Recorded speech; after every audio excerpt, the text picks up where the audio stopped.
Yes, troops, it's the Munch Guy, and today I'm joined by Clyde 1's Superscoreboard host, Sky Sports pundit. Dabble there a wee bit, keeps me busy, keeps Jordan me out Duncan. the house. How are you, mate? Right. You good? You good? Mate, I'm good, thanks for having me. No, listen, Looking thanks for forward to giving me the opportunity ruining your reputation here. Oh, Coming on with me. Not a chance, mate. Good, I've been watching some of your stuff this morning, doing a wee bit of research just to know what I was letting myself in for. So brilliant, mate. All good, all good. No, thanks again, mate. Just quickly thank Creme Co for the hospitality of the day.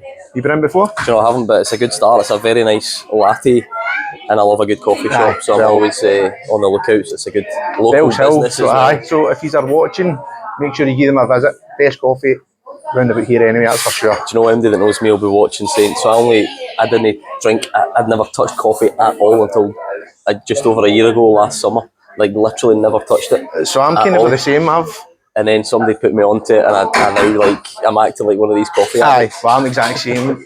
Where I work, it's like people drink tea and coffee all the time. So I was like, started lattes, caramel lattes, and anything coffee. One of my mates, we went to St Andrews for a week, rented a house. Well, he rented it and just let us stay there, to tell the truth. And he said he brought his light espresso machine, and he said, I'll have you drinking coffee by the end of the week. And I was like, no chance. Not interested in it, don't like the taste. And sure enough, he was true to his word. So, no, this is nice in here, I like it. It's lovely. Lassie's now brown as well, so we're doing a lot more kind of filming in here. Good. So that's great going forward. So we'll get in there then. Let's do it. Superscoreboard, how did that come about? How long have you been there? It's a bit of a long road. It depends the actual hosting of the show, presenting the show. This is my 7th season doing that, but it's a kind of relationship that started way before that. So I basically reported on my first game in 2009. Right. So I was like 19, 20, just went and covered a game because I was trying to get into journalism and whatever. Funnily enough, I just found my old notebooks. My wife was cleaning out the garage last Saturday night. I came home, she found my old notebooks, and it was the first games that I had ever been in. It was a Livingston Partick Thistle game, was one of the first, it wasn't the first. It was 2009, and I was looking at it, and Andy Halliday was playing for Livy, and I sent him a picture of it, and he was like, no way, he's like, that was my first start.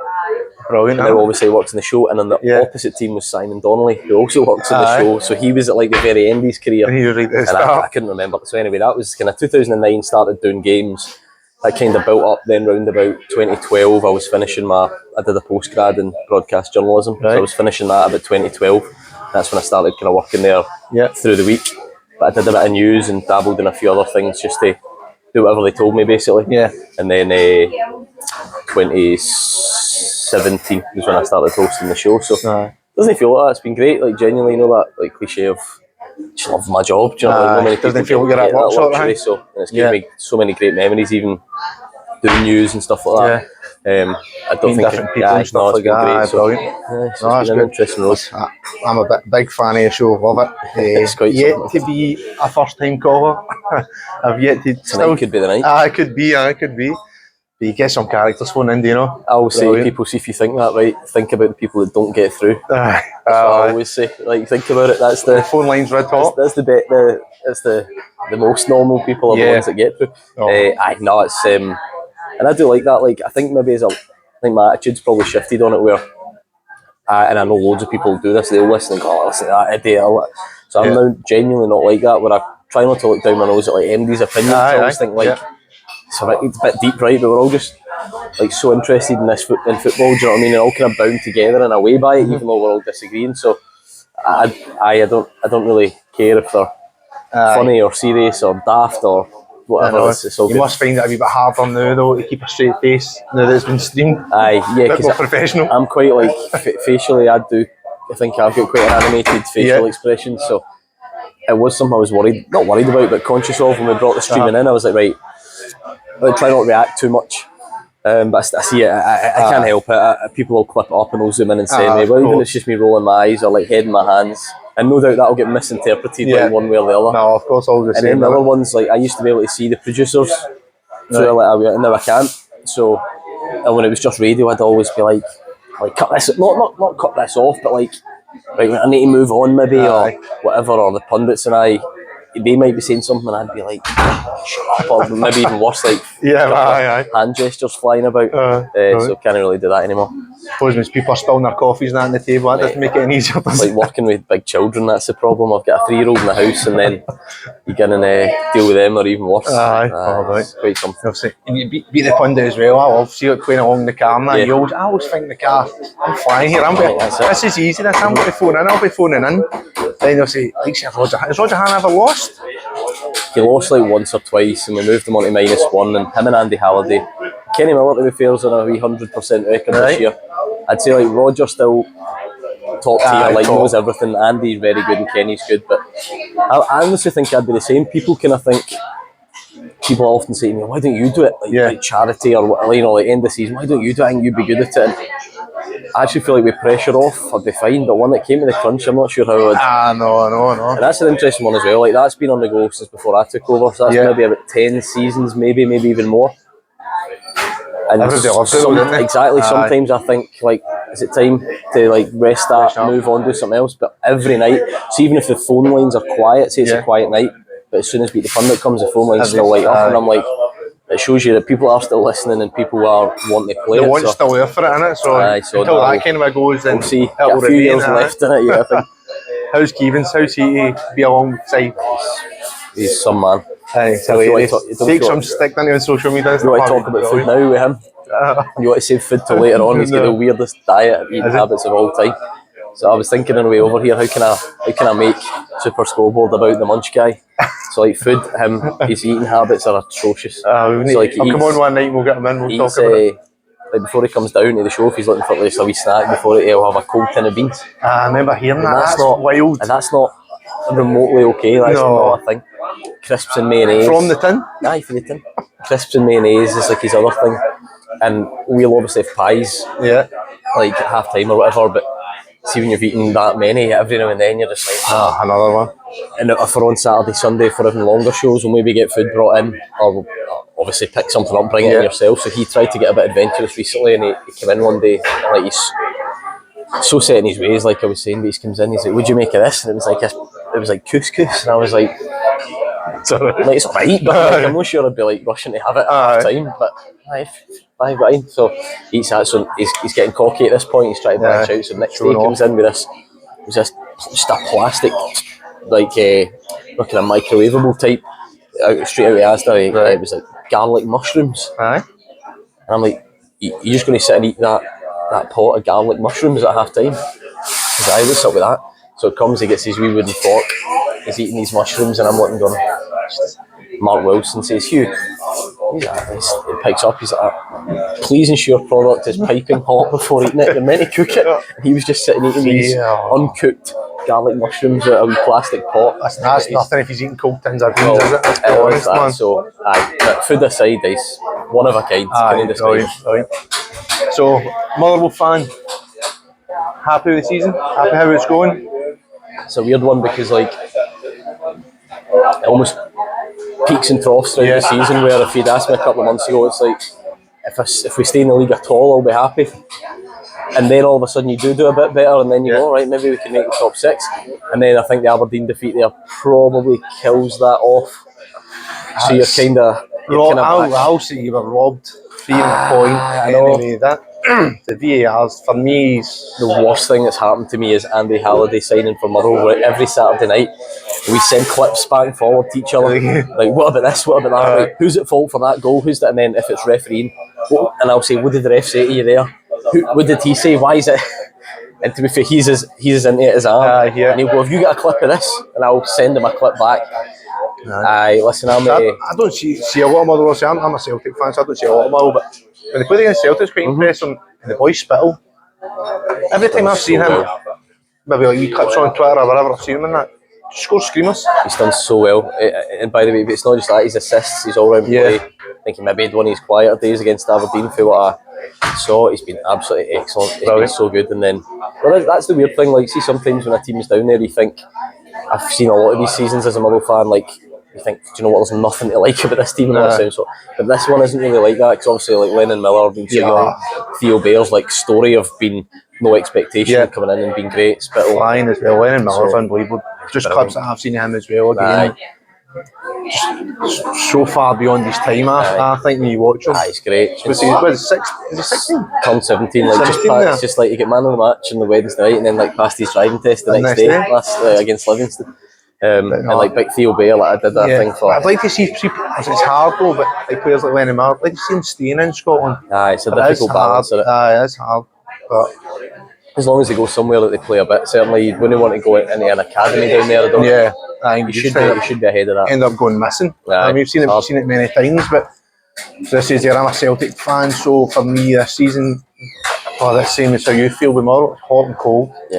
Hot and cold. One week clinical flying. As soon as we lose a big player, maybe Vickers, McGregor, just seems a bit flat. I think that's probably the right word there. I noticed that obviously we'll go week to week and on the phones that you just kind of see it, like we'll get a really good win or the Dundee win and it's like, it's back sort of thing. And then I know the Hearts was probably the performance was secondary to other decisions and stuff like that, but it seems we'll strap yourselves in for an exciting finish. Well, that's what I was going to say there. So we've got a tight run in. I can't remember the last time it was as close as this. No, I mean I do think people forget a wee bit. It was close ultimately in Angie's first season up to a point, but then I think when Celtic won that game against Rangers, and then it never felt like they were going to look back. No. So it actually was kind of close. I think this is the first one where it's been a bit more ebb and flow, and even just this weekend of like, so Celtic go top, but you're thinking, well, if there is a chance Rangers maybe might be tired, Dens Park, and then the game's off. And then I've seen that spun both ways. I've seen folks saying, typical, now they'll have players back when the game's rescheduled, but it might get rescheduled before the Celtic game. So I'm hoping Celtic kick on. There's no looking back now. I can sense that tensions are running high. Definitely. Even like among groups of friends, you can feel it see it on the phones. I'm getting more stick than usual, which must mean tensions are running high. What about the likes of VAR? Where are you with VAR? I've got quite a weird take on it because I think, not weird, but I reckon, and I see this on Twitter, like I think everybody thinks I love it, right? Everybody thinks I like always love it and like stick up for it. And I think they'd be surprised to hear that if I had my way, I actually wouldn't have it. So they're all like, but I think what has happened is I've been in at Clydesdale House quite a few times. For me, it's here, so I try my hardest to understand it, understand what's happening, understand the process. So then people will phone in and they'll say, why is this? And I'll maybe say, well, maybe it's because of that, maybe they're checking for this. And then inevitably in Scottish football, people hear, there he is sticking up for VAR again, he must love it. Whereas actually, I was actually all right with like injustice. I could handle it. I didn't mind it. A lot of football fans, managers, players couldn't handle it, and that's kind of where we got. What I would say is I think maybe a happy medium would be nice. I think you look at offsides, like clearly it's fine for offsides. I still see people going, it doesn't look offside. And I think, but that's why it's there. Like, just swallow that. I think see some of the decision stuff are just taking too long. Just taking the instant celebration, so to speak, for the fan, for the player. Like when the ball hits the net, there's no better feeling. I know. I've only ever played kind of amateur and stuff like that. Like when I prefer, you're at a game, your team score a goal. That feeling. I know. You're now like. First one I got of it though as a fan, so obviously I don't get to that many games. First one I experienced as a fan was Scotland. So when I went to the Israel game and Dykes scored and it got ruled out. And it was like waiting, but then the goal got given, and it was amazing actually that, because it was like another celebration. But I do think overall, it's the instant one though, isn't it? I think it was just this idea that we could easily clear up clear and obvious things, and then nobody would grumble. But then if they just argues about what clear and obvious is, and then I'll hear folks saying as well, we're like, this is the worst VAR decision I've ever seen, and they're like, it's not though, is it? Like, no, people have kind of lost their. I think even they're even using the VAR, they're still getting some of them wrong, aren't they? I think, well, but then it's like, what is wrong? What you say is wrong. So what is right and wrong? I'm as bad as everybody else. I said it honestly. Theo Bear handball at the weekend.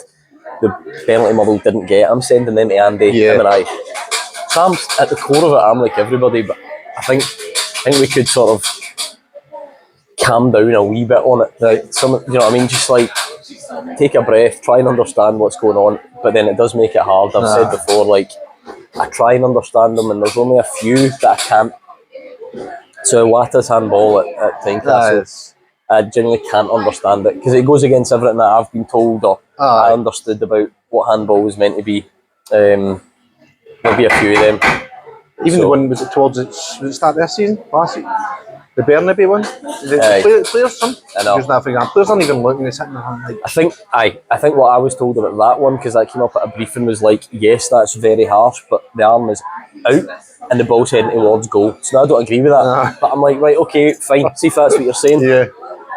And then what was the one at the weekend? It hit St Johnstone player on the arm, right on the line. Yeah, aye. But then again, this is what we've got to kind of just take a breath. Whereas if the ref in the VAR thinks his arm's tucked in, fine. Yeah. His arm's you might not, and then I might, and then it's like accept it. And it's so hard, because then the Shinny won at the Motherwell game at the weekend, so his arm's probably about there, and it hits him kind of there. Now, if the ref says that arm isn't out far enough, and I think, well, I think it is, and then like, where do you go for there? What do you say? Like, okay, so look, this is a handball, but this isn't. This isn't, and then football was never meant to be like that, really, was it? But I know it's added a new layer to Super Scoreboard. Anyway, definitely, aye. We're seeing you a lot more in Sky Sports now as well. Enjoying that? Yeah, in front of the camera. Yeah, I mean, it takes on different roles within that. Like I was lucky that I got asked to host a couple of the games at the start of the season. I think it was 3 in total presenting the games, and I loved that because it was just so different. It was like really out my comfort zone. I really felt back to like, oh, this is new. This is like you need to be on it here, sort of thing, and really gave it everything sort of in the lead up to it, and was really nervous again, like back to that feeling. So I really enjoyed that. And then the chance. I mean, like I'm only doing these, and I know how I feel just doing them. See, like at the start, like obviously, the longer it goes on, I can be comfortable. I start, I'm like, grabbing the headlights, sweating and that. But that was it. I honestly was like, and I go through it like every thought process. Like, what if I genuinely am like a proper rabbit in the headlights here, and I'm on for? I think the first game was Aberdeen Celtic, and it was like an hour build up plus your game, so it was like 4 hours or whatever. And I'm like, what if I'm like a rabbit in the headlights within the first 2 minutes, and I know I am, and I've got like 4 hours left, and it ended up not really being like that, and I loved it. But then even doing other wee bits and pieces of like, so you mentioned Motherwell and stuff. Like last week we went up and did a bit of filming it with Theo Bear, and took him a walk in the woods. So it's like a bear in the woods. So I hate you. And that for me was like an unbelievable labour of love, because we took him down, just like DL Estate, that's like my favourite area in the world. So stretching that a bit, but like it's nice down there. I used to go up there, right beside that. Exactly, like walking down there, walking all the time, and like when I was a kid, I would go down there, spent even as an adult walking, running down there, and then I used to take my wee girl down there. So going and doing a bit of filming down there with him was quite cool, and just doing stuff a bit different. So Sky's been good. How do you prepare for getting in front of the camera? Is there anything you do? Nah, I don't think so. Last week, my wee one gave me a caught conjunctivitis off her, right? And these are things you don't think about. Where I was like, my eyes were like red raw. Couldn't wear my contact lenses, and I'm like, stinging. I go in front of the camera here. I'm going to look ridiculous, and I was like. Just wee things you don't think about, and now obviously on the radio we've got the streaming as well. So I don't know. I kind of thought at the start I would proper watch myself back loads. Haven't really done that. I've done bits. Obviously, I think that's important. So in terms of preparing, it sounds cliche, but whether it's radio or TV, I've always just tried to be myself, and then I'll leave it up to somebody else to decide, see if that's not good enough. That's okay. That's up to them. But I don't want to overthink it. What I did do for the games, talking about preparing, I prepared like fuck for that. I was like, I watched nearly every game for last season. I had on my Sky Planner. I just watched Ailey, and whether it was like Boydie, Faddy, whoever in the studio, and I wouldn't watch the games back. Obviously, I wasn't interested in them, so I would just go to the start, right?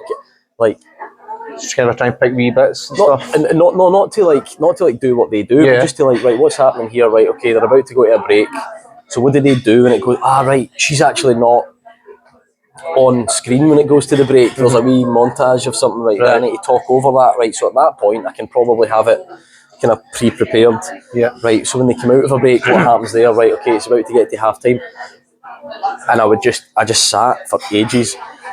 Being like, right, okay, that one was a half-hour build-up. How is it different? Right, okay, when it's an hour build-up, it's different because you do this and you look back in the games for the day before, and I just went over and over and over it constantly, just so that I knew what to expect. Nothing really prepares you, I don't think, but it was nice to just... Especially with live television, have a bit of comfort. Anything go wrong, any time, doesn't it? So I think the radio's totally different now, and what Super Scoreboard is it's like there's some mistakes I can't make. And like, you know, there are potential for serious mistakes, but there is potential for serious mistakes. But by and large, see if I stumble over my words, get a player's name wrong, it's not the end of the world. A bit like this, you know, you're just relaxed. Exactly. We can almost have a laugh with each other. But I kind of knew, like, when that camera goes on straight away, especially because it's my first time, maybe like after a year, you can kind of laugh. Laugh it off and that. Don't make any mistakes. No. I had the lowest expectations ever. It was like, don't fuck it up, get asked to do it again. That was all. I didn't even want to be. I didn't even want to be good. I just wanted to be like average. And it was good. It was good fun. Hey, well, enough of the boring stuff then. On to the food. Let's do it. So, do you eat out much? You much eater out? I love it. That's why I was happy to come on here. Like, that's like my favourite thing in the world. Brilliant. That's good. That's a good start then. I'm not. I watched your one back with Sai Ferry, and I thought, how passionate is he about food? I'm just passionate about everything. I thought this is going to be very different because I'm not a drinker. Right. So I heard you two banging on about beer for ages. I thought if you ask me about beer, it'll be a short conversation. But what I think that has done is like that's my socialising. Food. Constant. So we'd always, and I think then it's funny how your circumstances change. I was thinking, what do I really do now? Where do I go now? And because I've got my wee girl, I think it's breakfast, lunch, brunch. It's kind of the same boat as you. Culture. I can squeeze a night out here and there, but I'm the same as you. The culture shifted a bit. I think everybody's kind of doing that now. And then my lifestyle's quite good for that because like this, I've got a bit of time in the mornings, even on a Saturday if I'm going in to do the show. Coffees, breakfast, brunch, that sort of thing, and then dinner when I can. So I love it. So where do you go then? Where's your go-to restaurant? Depends. So because I'm kind of breakfast, what I'm doing a lot now is on a Saturday. I don't know if my wife knows how well I am. Sure, it's Creme Co, no? It will be now. It will be now. But so I'll sort of leave early for work, and I'll maybe go into the West End, maybe take a wee walk up Byers Road, see what takes my fancy, and go in for a bit of breakfast or lunch before I go to work. So where was I this weekend? I went to Santa Lucia Deli on Byers Road. Been there the last couple of weeks, big focaccia. So get good. the wee takeaway boxes, wee picky boxes, man. Brilliant, honestly. Been in there a few times. Just down the road for there, we've been to Homemade sandwiches, no? I think it's at Downhill Street, you call that. So see, if you were to go down Byers Road and then take a right, it's one of those streets that kind of, do you know where Cholinos is? The party. Just up for that. Nice. I'm going out on a limb and saying best sandwiches anywhere in Glasgow. I'm serious. That's how strongly I feel about Homemade. And then local, I'll take note of that then. Has been a passionate Motherwell boy. I've been delighted at Paper Cups opening in next to Fir Park. I'm there all the time. Still to go. The breakfast burger. The breakfast burger's the one. Nice. So yesterday I went to the wee running club. My mate started a running club there. Man, no Derek. Some man doesn't know what to be up to next, so he started a running club there. So yesterday I went, did a wee run up Ravenscraig, back down, and then undid it all with a breakfast burger and a coffee. Right, you need to treat yourself. So anywhere, but even dinner and that, like, I think because I like everything, like, and my wife's quite big into food, and try to think if we were talking dinner. She's celiac, she can't eat gluten. Right. So her first go-to now is like, right, where's good? But nowadays places are brilliant, so she Bucks Bar's really good at catering for it. Yeah. I heard you, obviously I've seen your previous stuff, like lychee's always been on. I know you love it. Lychee's been a massive thing. So part of your life. Massive part of my life, man. Best part of 15 years I've been going there, so that's got friendly with Jimmy and I just kind of have to go in there, but I try and get something different every time I go. At the minute, my favourite is the sizzling beef, the black pepper sauce. That's what salt and chilli restaurant. So we've always been quite big on there because they're good for all across what's gluten free and what's not. Because they had salt and chilli in Hamilton for a while. I think I was just kind of like a wee pop-up store sort of thing. We actually went quite a few times in the short time that it was open. We lived in Motherwell at that time, don't live anymore. So I just anywhere that's usually our first stop, right? What's good for gluten free? You kind of have to do that now. I'm like Italian now. Like I go chopped and changes, makes kind of Italian's my go-to. What's your favourite? What drinks the best? So I've been going to El Capo. I've never been there. They're good.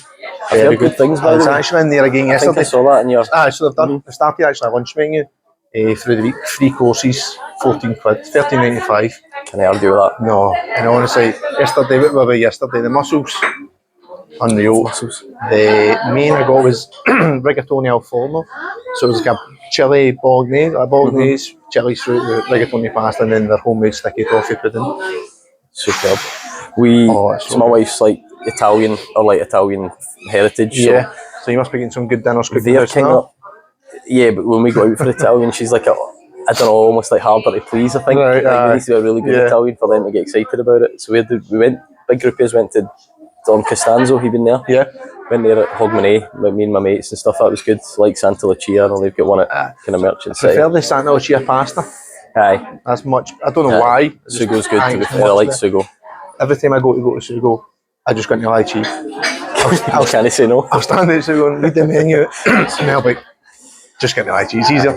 No, it's been a big. So my wife's, her and her family are massive on food. I'll go on record and say her cooking is excellent. Brilliant. It's really, really good. And the thing is as well, like, she's really good, and yet she's still not as good as her mum and her sisters. Her sister. Oh, sorry, I'm going to offend the other sister. One sister in particular. I hope they're not Sorry watching. if she's watching. So their family like revolves around like food. They're a big every single Sunday without fail. So last night it's pasta and then a roast dinner, and there's like 6 kids going mental screaming, and it's like big Sunday dinner and every week.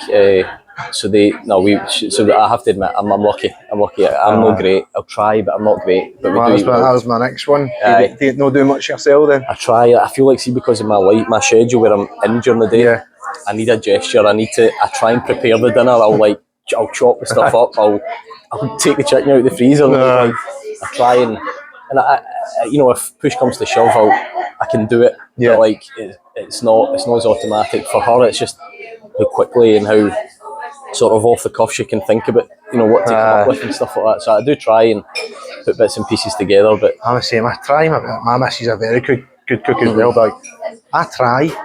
I need instructions. I need to follow what I'm doing. I can't just like throw it together. I need to be step-by-step guide. I've still got some of my notes in my phone that she's sent me, and I'm like, right, okay, brown the meat, right, take that out, right, do this. But it's good. I'm quite lucky, I have to admit. Fed well. That's the main thing, innit? And that takes on to kind of a last one, their death row meal. So I go starter, main, dessert, and a drink.